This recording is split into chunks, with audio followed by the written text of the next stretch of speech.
तरीके से परिपूर्ति है। मेरे प्रियो, आप विचार करें, अगर प्रभु यीशु मसीह का जीवन केवल क्रूस तक सीमित रह जाता, केवल क्रूस तक सीमित रह जाता, तो आप समझ सकते हैं क्या हमारा उद्धार हो जाता, क्या हमारे पास आशा होती, धन्य आशा होती हमारे पास। मेरे प्रियो, उस समय पर जरा ध्यान दें, और जब आप उस समय पर ध्यान देते हैं जिस समय प्रभु यीशु मसीह का क्रूसीकरण हो गया था, आप सब जानते हैं उस समय क्या हुआ था। सब लोग घोर निराशा में डूब गए थे, सब लोग बड़े दुख में डूब गए थे। आप जब इम्माउस के मार्ग पर क्लियोपास और मेरे प्रियो एक और चेला जब जा रहे थे, तो आप पाते हैं कि वहां पर वो क्या वर्णन कर रहे थे कि कैसे यहूदियों ने प्रभु यीशु मसीह को रोमन्स के द्वारा मरवा डाला। और उसके बाद में आप क्या देखते हैं, एक तीसरा व्यक्ति उन्हें कंपनी देता है, और वो तीसरा व्यक्ति उन्हें सारी बातें जो परमेश्वर की वचन की हैं वो बता रहा है कि परमेश्वर का वचन क्या कहता है। यशायाह नबी की पुस्तक में क्या लिखा है कि पृथ्वी अपने मुर्दों को उगल देगी, मृत्यु का डंक समाप्त हो जाएगा। मेरे प्रियो, भजन संहिता 22 भी प्रभु यीशु मसीह ने बताया होगा कि वह अपने पवित्र जन को सड़ने नहीं देगा। और ये सारी बातें चल रही हैं और वो लोग अभी भी कुछ नहीं समझ पा रहे हैं। लेकिन जब पुनरुत्थित प्रभु यीशु मसीह उनके सामने प्रकट हो गया, मेरे प्रियो, उनकी निराशा आशा में बदल गई, उनकी निराशा आशा में बदल गई। और वो उसी समय, रात का समय था और यरूशलेम से इम्माउस लगभग 13 किलोमीटर दूर था। उसी समय वो लोग रात में ही उठे और सीधे यरूशलेम की यात्रा की। बड़ा अद्भुत, ना रात का ना जंगली जानवरों का उन्हें भय सताया, आनंद ऐसा था, खुशी ऐसी थी। मरियम मगदलीनी के बारे में पढ़ा गया, और जो कब्र पे पहुंची और उसने जब पुनरुत्थित प्रभु यीशु मसीह को देख लिया तो उसकी खुशी का ठिकाना नहीं रहा। इससे पहले शोक में डूबी हुई थी, उसकी खुशी का ठिकाना नहीं रहा, और वो तुरंत भागकर शिष्यों के पास गई, और शिष्यों को भी खुशी का ठिकाना नहीं रहा कि प्रभु यीशु मसीह जिंदा हो गया, प्रभु यीशु मसीह जिंदा हो गया। आप देखिए कैसे शोक को प्रभु यीशु मसीह के पुनरुत्थान की घटना ने आनंद में बदल दिया। आप देखिए कैसे निराशा को प्रभु यीशु मसीह के पुनरुत्थान की घटना ने आशा में बदल दिया। और मेरे प्रियो, आप देखिए कैसा आनंद उन लोगों के जीवनों में आ गया। तो पुनरुत्थान की घटना ने लोगों को एक नई आशा दी, लोगों को एक आनंद दिया, लोगों को एक सामर्थ्य दी, ठीक है। और मेरे प्रियो, और सबसे महत्वपूर्ण चीज, क्योंकि परमेश्वर के प्लान का पूरी तरीके से परिपूर्ति है या पूरी तरीके से कंप्लीशन है, आप देखेंगे कि जब प्रभु यीशु मसीह का पुनरुत्थान हुआ तो प्रभु यीशु मसीह ने मृत्यु को हरा दिया, मृत्यु को सदा के लिए हरा दिया, या मृत्यु को सदा के लिए निगल लिया। आप अगर परमेश्वर के वचन को पढ़ो तो परमेश्वर के वचन में आप पाओगे, रोमन्स उसका 5वां अध्याय और उसके 12 पद को अगर आप पढ़ें तो वहां क्या लिखा हुआ है, पढ़िएगा। इसलिए कि जैसा एक मनुष्य के द्वारा पाप जगत में आया, और पाप के द्वारा मृत्यु आई। और परमेश्वर के वचन में लिखा है, इसलिए जैसे एक मनुष्य के द्वारा पाप जगत में आया। और आप लोग जानते हैं वो कौन मनुष्य था जिसके द्वारा पाप जगत में आया था? आदम था जिसके द्वारा पाप जगत में आया, और पाप के द्वारा क्या आई जगत में? मृत्यु जगत में आ गई। और परमेश्वर के वचन में आगे क्या लिखा है? और इस रीति से मृत्यु सब मनुष्यों में फैल। और परमेश्वर के वचन में लिखा है कि इस रीति से मृत्यु जो है सारी मानव जाति में, सारे जगत में मृत्यु फैल गई। इससे पहले मृत्यु नहीं थी। आदम और हव्वा ने पाप किया और पाप की वजह से मृत्यु आई, और इस मृत्यु की वजह से मेरे प्रियो सेकंड मृत्यु भी आई। आप समझ रहे हैं इस बात को? सेकंड मृत्यु भी आई, और वो दूसरी मृत्यु बहुत खतरनाक है। ठीक, वो दूसरी मृत्यु बहुत खतरनाक है, और वो मृत्यु जो है वो अनंत काल की मृत्यु है। कौन सी मृत्यु है? अनंत काल की मृत्यु है। परमेश्वर के वचन में लिखा है कि बहुत से लोग जीवन के पुनरुत्थान के लिए और बहुत से लोग मृत्यु के पुनरुत्थान के लिए जी उठेंगे, और ये वे लोग हैं जिन्होंने सुकर्म किए हैं वो जीवन के पुनरुत्थान के लिए जी उठेंगे, और जिन्होंने कुकर्म किए हैं वो मेरे प्रियो मृत्यु के पुनरुत्थान के लिए जी उठेंगे। और परमेश्वर के वचन में लिखा है कि वो मृत्यु जो है वो सदा काल की मृत्यु है। वो मृत्यु जो है वो कभी समाप्त होने वाली मृत्यु नहीं है। और मेरे प्रियो, अब इंसान के पास में ना तो कोई आशा थी और ना इस मृत्यु से बचने का कोई भी उपाय था। कोई भी उपाय नहीं था, और इसलिए परमेश्वर ने अपनी योजना के तहत अपने प्रिय पुत्र प्रभु यीशु मसीह को भेजा, और प्रभु यीशु मसीह को भेजने के द्वारा मेरे प्रियो प्रभु यीशु मसीह के क्रूस पर बलिदान देने के द्वारा हमें मेरे प्रियो उस मृत्यु से पूरी तरीके से छुटकारा दे दिया। लेकिन यहाँ पर पूरी तरीके से छुटकारा नहीं हुआ। जब प्रभु यीशु मसीह का पुनरुत्थान हुआ, जब प्रभु यीशु मसीह का पुनरुत्थान हुआ, तब हमारा पूरी तरीके से छुटकारा हो गया। तो आप इस बात को समझ लीजिए कि ये गुड फ्राइडे और पुनरुत्थान मिलकर, गुड फ्राइडे और पुनरुत्थान मिलकर हमारे छुटकारे को निर्धारित करते हैं। हमारे छुटकारे को निर्धारित करते हैं। अगर किसी के जीवन में मेरे प्रियो ईस्टर नहीं है तो उसके जीवन में गुड फ्राइडे का कोई भी महत्व नहीं है। ठीक है? और जिसके जीवन में गुड फ्राइडे नहीं है, ईस्टर है, तो मेरे प्रियो उसके जीवन में ईस्टर का या रिजरेक्शन डे का कोई भी महत्व नहीं है। ये दोनों ही घटनाएं बहुत महत्वपूर्ण हैं, और इन दोनों घटनाओं के द्वारा परमेश्वर के उद्धार की योजना की पूर्ति हुई है। मेरे प्रियो, एक सिक्के के दो पहलू जिसे बोलते हैं। मेरे प्रियो, आप बाजार में जाओ और बाजार में जाकर केवल एक तरफ सिक्के के मोहर हो, छपा हो, और दूसरी तरफ ना छपा हो, आप उसे चलाना चाहो, क्या वो सिक्का चल जाएगा? नहीं चलेगा। ऐसे ही अगर आप प्रभु यीशु मसीह के पुनरुत्थान में विश्वास नहीं करते तो मेरे प्रियो आपका मसीही जीवन परमेश्वर की दृष्टि में कुछ भी नहीं है। अगर आप पहला कुरिन्थियों उसका 15वां अध्याय उसके 16वें पद को पढ़ें तो वहां पर क्या लिखा हुआ है, पढ़िएगा।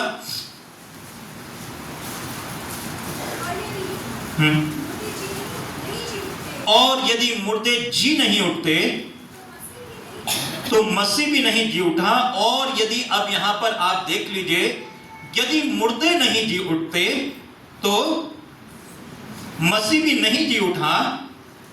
आगे, और यदि मसीह नहीं जी उठा तो परमेश्वर के वचन में लिखा है कि तुम्हारा विश्वास व्यर्थ है। यदि मुर्दे नहीं जी उठते तो मसीह नहीं जी उठा, और यदि मसीह नहीं जी उठा तो तुम्हारा विश्वास व्यर्थ है। और आगे क्या लिखा है, बड़ा महत्वपूर्ण लिखा है, पढ़िएगा। और परमेश्वर के वचन में लिखा है कि पर तुम अब तक क्या हो, अपने पापों में फंसे हुए हो। ठीक है? अब तक अपने पापों में फंसे हुए हो।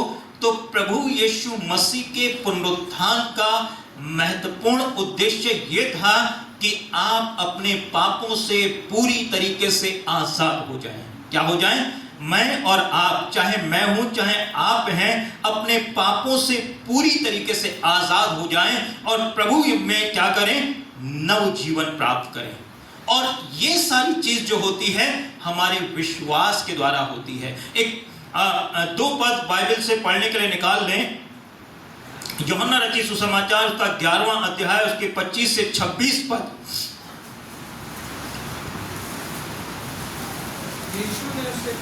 यीशु ने उससे कहा, प्रभु यीशु मसीह ने उससे कहा, पुनरुत्थान और जीवन मैं ही हूं। जो कोई मुझ पर विश्वास करता है वह यदि मर भी जाए तो भी जिएगा। ठीक, जो मुझ पर विश्वास करता है यदि वो मर भी जाए तो भी जिएगा, क्योंकि वो प्रभु यीशु मसीह में विश्वास करता है। क्या करता है? प्रभु यीशु मसीह में विश्वास करता है। और आगे 26वां पद क्या लिखा है? और जो जीवित है, प्रत्येक जो जीवित है और मुझ पर विश्वास करता है वह अनंत काल तक ना मरेगा। जो जीवित है और मुझ पर विश्वास करता है वो अनंत काल तक नहीं मरेगा। तो मेरे प्रियो, यहां पर सबसे महत्वपूर्ण बात क्या आती है? जैसे अनुग्रह ने प्रचार किया था, सबसे महत्वपूर्ण बात आती है विश्वास की। क्या बात आती है? विश्वास की, कि जो मुझ पर विश्वास रखता है वो अनंत काल तक नहीं मरेगा। अब हमें सोचना यह है कि हम प्रभु यीशु मसीह में कैसा विश्वास रखते हैं। मेरे प्रियो, इस बात को हम गंभीरता से सोचें, क्योंकि हमारा विश्वास ही हमारे उद्धार से जुड़ा हुआ है, हमारा विश्वास ही हमारे स्वर्ग के राज्य से जुड़ा हुआ है, हमारा विश्वास ही हमारे मसीही जीवन से जुड़ा हुआ है। और आज हम सब लोग जो यहाँ पर बैठे हुए हैं, आप इस बात को जानते हो मेरे प्रियो, हम इसलिए बैठे हैं क्योंकि हमारे पास एक धन्य आशा है कि जब भी प्रभु यीशु मसीह आएगा हम उसके साथ में हो जाएंगे। और परमेश्वर के वचन में लिखा है कि जो जीवित है वो अनंत काल तक नहीं मरेगा। अगर आज ही प्रभु यीशु मसीह इस संसार में आ जाए, अगर आज प्रभु यीशु मसीह संसार में आ जाए और मेरे प्रियो अंतिम तुरी फूंकी जाए, प्रभु यीशु मसीह संसार में आ जाए, हम जो जीवित हैं मेरे प्रियो, परमेश्वर के वचन के अनुसार हमारा क्या होगा? हम सब के सब क्या हो जाएंगे? प्रभु में बदल जाएंगे और हमारा रूपांतरण हो जाएगा। अगर इंग्लिश में कहें तो हमारा ट्रांसफिगरेशन हो जाएगा, हमारा रूपांतरण प्रभु यीशु मसीह में पूरी तरीके से हो जाएगा। और परमेश्वर के वचन में लिखा है कि हम बादलों पर उठा लिए जाएंगे, है ना? नीले आसमां के पार जाएंगे, मेरा यीशु रहता वहां, हम मिलेंगे बादलों पर, देखेगा सारा जहां। यह हमारा विश्वास है, ठीक। और ये परमेश्वर की प्रतिज्ञा है, ये मसीह की प्रतिज्ञा है कि प्रत्येक जो जीवित है अगर मुझ में विश्वास करता है वो अनंत काल तक ना मरेगा, वो हमेशा प्रभु के साथ में रहेगा। लेकिन हमारा विश्वास कैसा है, हम इस पर विचार करें मेरे प्रियो। परमेश्वर के वचन पर अगर विचार करें तो हम परमेश्वर के वचन में पाते हैं, रोमन्स 8 उसका 11वां पढ़िएगा, रोमन्स 8 उसका 11वां पढ़िएगा। यदि उसी का आत्मा, हाँ, यदि उसी का आत्मा जिसने यीशु को मरे हुओं में से जिलाया, जिसने यीशु को मरे हुओं में से जिलाया है, तुम में बसा हुआ है, तो जिसने मसीह को मरे हुओं में से जिलाया, तो जिसने मसीह को मरे हुओं में से जिलाया, वह तुम्हारी नश्वर देहों को भी अपने आत्मा के द्वारा जो तुम में बसा हुआ है जिलाएगा। ठीक है, तो परमेश्वर की आत्मा ने, पवित्र आत्मा ने किसको जिलाया है? आप लोग सब यहीं पर हैं, सब लोग यहीं पर हैं, थक तो नहीं गए? नहीं। तो परमेश्वर की आत्मा ने किसको जिलाया है? यीशु मसीह को जिलाया है, परमेश्वर के पवित्र आत्मा ने यीशु मसीह को जिलाया है।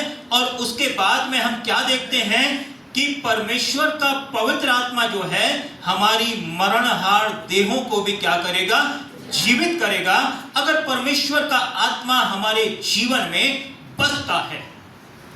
मेरे प्रियो, हमारी मरणहार देहों को परमेश्वर का आत्मा क्या करेगा, पूरी तरीके से जिंदा कर देगा।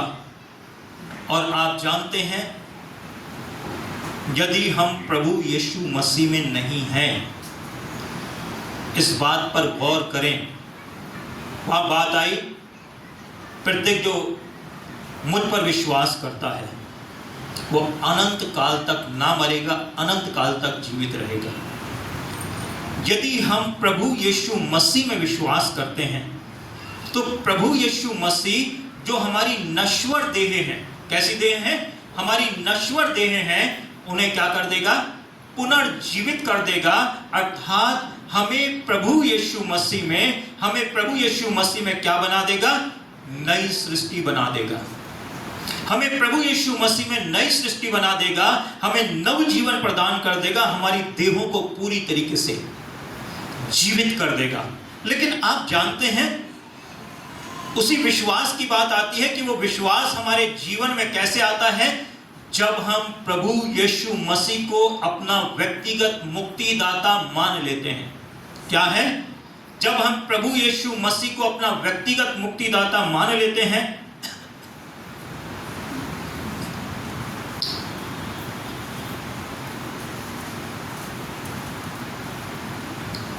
जब हम प्रभु यीशु मसीह को अपना व्यक्तिगत मुक्तिदाता मान लेते हैं, प्रभु यीशु मसीह के चरणों में अपना जीवन दे देते हैं, तब प्रभु का आत्मा क्या करता है, हमें हमारी मरणहार देहों को क्या करता है, जिंदा कर देता है, जीवित कर देता है, हमें नई सृष्टि बना देता है। लेकिन कैसे? परमेश्वर के वचन अगर आप रोमन्स और उसका 6 अध्याय और उसके 4 पद को पढ़ें, ये होता कैसे है। अतः उस मृत्यु का बपतिस्मा पाने से हम उसके साथ गाड़े गए हैं। उस मृत्यु का बपतिस्मा पाने से हम क्या हुए हैं, उसके साथ गाड़े गए हैं। और काहे के साथ गड़े, उसके साथ गाड़े गए हैं। लेकिन हमारे साथ क्या गाड़ा गया है, हमारे अपने साथ क्या गाड़ा गया है, आप लोग यहीं पर हैं, हमारा पुराना मनुष्य जो हमें हमारे फोर फादर से मिला था, है ना, जो हमें हमारे फोर फादर से मिला था, जो हमें आदम और हव्वा से मिला था। और मेरे प्रियो, जिसने हमारे जीवन में पाप को संचालित कर दिया और उस मृत्यु ने हमारे ऊपर कब्जा किया पूरी तरीके से। मेरे प्रियो, हम उस पुराने मनुष्यत्व के साथ प्रभु यीशु मसीह के साथ में क्रूस पर चढ़ाए गए हैं, ठीक, और प्रभु यीशु मसीह के साथ में गाड़े भी गए हैं। आप समझ रहे हैं इस बात को, प्रभु यीशु मसीह के साथ में गाड़े भी गए हैं। और उसके बाद में जब प्रभु यीशु मसीह का पुनरुत्थान हुआ है तो हमारी देह क्या हो गई हैं, प्रभु यीशु मसीह के साथ में पुनरुत्थित भी हो गई हैं। हमारी देहें प्रभु यीशु मसीह के साथ में पुनरुत्थित भी हो गई हैं। और मेरे प्रियो, हम प्रभु यीशु मसीह में पूरी तरीके से नई सृष्टि बन गए हैं, है ना।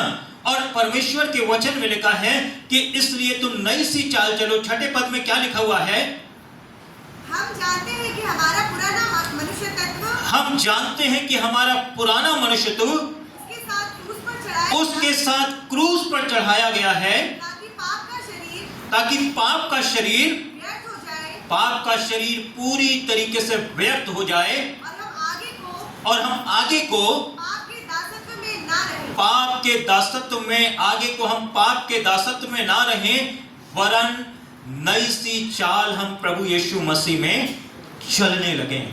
हम नई जिंदगी प्रभु यीशु मसीह में बसर करने लगे। तो पुनरुत्थान का एक फेज जो हो गया, पुनरुत्थान का एक फेज जो हो गया, एक पहलू जो हो गया, वो सबसे पहले हमारी देहों का प्रभु क्या कर देता है, पुरानी देहों से नई देह में प्रभु यीशु मसीह इस संसार में ही हमको बदल देता है। लेकिन जो प्रभु यीशु मसीह पर विश्वास करते हैं, जो प्रभु यीशु मसीह की मृत्यु का बपतिस्मा लेते हैं, जो अपने गुनाहों को मान लेते हैं और जो अपना जीवन प्रभु के चरणों में रख देते हैं। अब उसके बाद में अगर ये हम लोग प्रभु यीशु मसीह में, यहाँ पर एक चैलेंज हमारे सामने आ जाता है। क्या आ जाता है हमारे सामने? एक चैलेंज हमारे सामने आ जाता है। अगर हम प्रभु यीशु मसीह के साथ में मेरे प्रियो चल रहे हैं, प्रभु यीशु मसीह के मार्ग में चल रहे हैं, नई सी चाल चल रहे हैं, तब उसका जो पुनरुत्थान का दूसरा फेज है, वो दूसरा फेज कौन सा है? कि प्रभु आएगा। प्रभु ने कहा पुनरुत्थान और जीवन मैं हूं। क्या कहा प्रभु ने? पुनरुत्थान और जीवन मैं हूं। जो मुझ पर विश्वास करता है, यदि वो मर भी जाए तो भी जिएगा।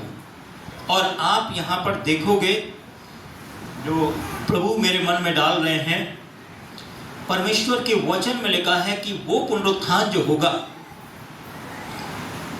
कब्रें जो हैं अपने मुर्दे दे डालेंगी, समुद्र जो हैं वो अपने मुर्दे दे डालेंगे, जंगल जो हैं वो जो वहां मुर्दे दफन है वो दे डालेंगे। और मेरे प्रियो, उसके बाद में सबका पुनरुत्थान हो जाएगा। ठीक है नहीं? सबका पुनरुत्थान हो जाएगा। और आपने इस बात को जाना, ये दो तरीके का होगा मेरे प्रियो, एक तो मृत्यु का पुनरुत्थान और एक जीवन का पुनरुत्थान होगा। लेकिन जो प्रभु में चल रहे हैं, जो प्रभु में जिंदगी बसर कर रहे हैं, जब प्रभु आएगा तो वो काहे के लिए? जीवन के पुनरुत्थान के लिए जिंदा हो जाएंगे। जीवन के पुनरुत्थान के लिए जिंदा हो जाएंगे और प्रभु के साथ बादलों पर वो प्रभु से बादलों पर मिलेंगे और प्रभु के साथ स्वर्ग में हमेशा के लिए रहेंगे। ये वे लोग हैं, जो लोग जिन्होंने अपने वस्त्रों को किससे धो लिया है? मेमने के लहू से धो लिया है। और जो काहे पर चल रहे हैं इस समय, आप अगर प्रचार की जो श्रृंखला चल रही है, इससे अलग हटकर, तो वो चल रही है संकरा मार्ग और चौड़ा मार्ग। कौन सी श्रृंखला चल रही है प्रचार की? संकरा मार्ग और चौड़ा मार्ग। जो संकरे मार्ग पर चल रहे हैं, जो प्रभु के लिए जी रहे हैं, वो मेरे प्रियो जीवन के पुनरुत्थान के लिए क्या हो जाएंगे? जिंदा हो जाएंगे। लेकिन आप इस बात को जानते हैं कि विश्वास का जीवन जीना दुनिया में अगर सबसे कठिन काम है, आकाश से चांद तारे तोड़ के लाना कठिन काम नहीं है मेरे प्रियो। कठिन से कठिन काम जो है वो भी कठिन काम नहीं है। कठिन काम क्या है? कठिन काम क्या है? नई जिंदगी परमेश्वर के वचन के अनुसार बसर करना, अर्थात प्रभु में नई सृष्टि बने रहना। ये कठिन काम है, प्रभु में नई सृष्टि बने रहना। और प्रभु हमारी जिंदगी में लगातार बना रहे, और इसके लिए हमें बड़ा संघर्ष करना पड़ेगा। अगर आप लोग विचार कर रहे हैं मेरे प्रियो, मैंने आपको गुड फ्राइडे पर भी कहा था कि बिली ग्रैहम साहब ने कहा कि आज की मसीहत 2-3 घंटे की मसीहत है। और 2-3 घंटे की कैसी मसीहत है? मान लो लकड़ियों को, जलती हुई लकड़ियों को जल रही हैं और उनमें से एक लकड़ी निकाल दी जाए और निकाल कर कहां? बाहर रख दी जाए। क्या होगा? वो लकड़ी बुझ जाएगी। लेकिन फिर से अगर उसमें रख दिया जाए तो फिर से वो जलने लगेगी। मेरे प्रियो, हमारे साथ बिल्कुल ऐसा ही है। अधिकांशतः लोगों के साथ में, अधिकांशतः लोगों के साथ में ऐसा ही है। क्या है? कि जब हम चर्च में आते हैं, जब हम चर्च में आते हैं तो हम उन जलती हुई लकड़ियों के समान हो जाते हैं। काहे के समान हो जाते हैं? उन जलती हुई लकड़ियों के समान हो जाते हैं। और मेरे प्रियो, हम बहुत, हमारी फ्लेम उस समय जो होती है बहुत तेज होती है, बहुत तेजी से और बहुत फैलती है, और पूरे भवन को उस फ्लेम के द्वारा पूरा भवन भर जाता है।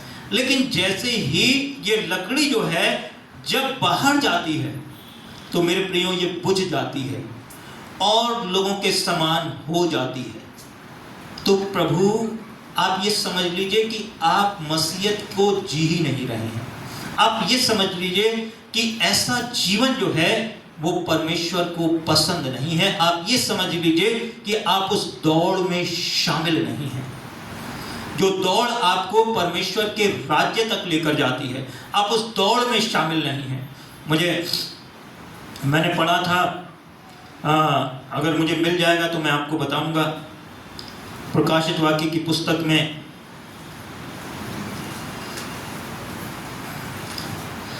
आप लोग बने रहें मेरे साथ में, और अगर आप पढ़ें कोई भी 20वां अध्याय और उसके 4थे पद से आप पढ़ें तो हाँ। फिर मैंने सिंहासन देखे और उन पर लोग बैठ गए। फिर मैंने सिंहासन देखे। आप जानते हैं को किसने देखे थे? आप जानते हैं कौन सा यूहन्ना था ये? कौन सा यूहन्ना था ये? प्रिय चेला प्रभु यीशु मसीह का यूहन्ना बपतिस्मा दाता था ये, हैं? प्रभु यीशु मसीह का प्रिय चेला था। हाँ, आगे पढ़िए। उन पर लोग बैठ गए और उनको न्याय करने का अधिकार दिया। और उन पर लोग बैठ गए, उन सिंहासनों पर लोग बैठ गए और उनको न्याय करने का अधिकार दिया गया। क्या अधिकार दिया गया? न्याय करने का अधिकार दिया गया।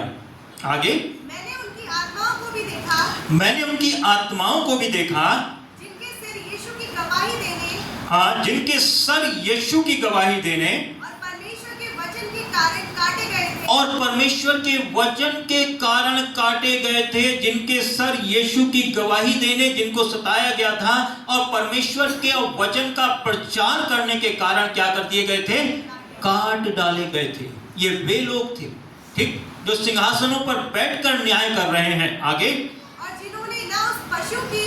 और जिन्होंने ना उस पशु की ना उसकी मूर्ति की पूजा की और ना उसकी मूर्ति की पूजा की और ना उसकी छाप अपने माथे और हाथों पर ली थी।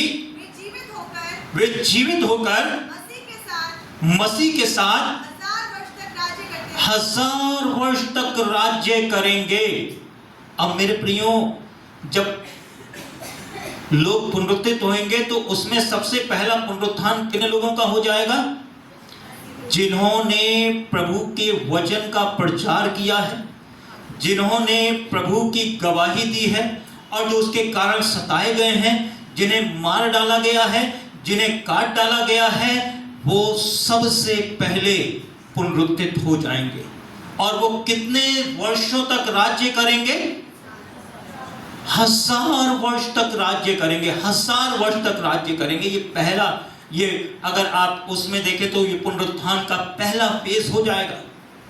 और मेरे प्रियो, ऐसे बहुत से लोग हैं। और फिर उसके बाद में जो अन्य लोग हैं जो प्रभु के उस कठिन रास्ते पर चल रहे हैं और जीवन को जी रहे हैं मेरे प्रियो, उसके बाद में प्रभु उन्हें भी लेने के लिए आएगा। लेकिन इन्हें एक विशेष उपाधि दी गई है। आप देख रहे हैं, इन्हें एक विशेष उपाधि दी गई है। इन्हें सिंहासनों पर बिठाया गया है और ये न्याय कर रहे हैं। बड़ा अद्भुत है, ये न्याय कर रहे हैं मेरे प्रियो। मेरे प्रियो, ऐसा ही एक दिन हमारा भी पुनरुत्थान होगा। लेकिन अगर हम मेरे प्रियो केवल चर्चनिटी तक सीमित नहीं रहेंगे, चर्च की आराधना तक सीमित नहीं रहेंगे, वरन हमारे जीवन से आराधना बाहर भी होगी। हमारे जीवन से आराधना बाहर भी होगी। हम वैसा ही जीवन जिएंगे और हमारे मुख से गवाही निकलेगी। हमारे मुख से प्रभु की महिमा बाहर होगी। हमारे कामों से प्रभु की महिमा बाहर होगी। और मेरे प्रियो, हम अपनी पूरी तैयारी कर रहे हैं। आप जानते हैं, मैं अक्सर इस बात को कहता हूं, हमारी सबसे बड़ी लड़ाई हमसे है। किससे है हमारी सबसे बड़ी लड़ाई? हमसे है। और आज के समय में संसार को जीतना, अपने शत्रु को हरा देना बड़ा आसान है। ठीक, अपने शत्रु को हरा देना, अगर आपके अंदर हिम्मत नहीं है, आपके अंदर ताकत नहीं है, तो मेरे प्रियो, आप किसी को भी हायर कर सकते हो। आप किसी को भी हायर कर सकते हो और हायर करके उस व्यक्ति को पिटाई करवा सकते हो, उसको मरवा सकते हो, उसके खिलाफ में योजनाएं बना सकते हो गलत गलत, ठीक है नहीं? तो आज के समय में दूसरों पर शुरू से दूसरों को जीतना आसान है युद्ध में, लेकिन अपने आप से जीतना बड़ा मुश्किल है। और आप जानते हैं सबसे बड़ा वीर कौन है?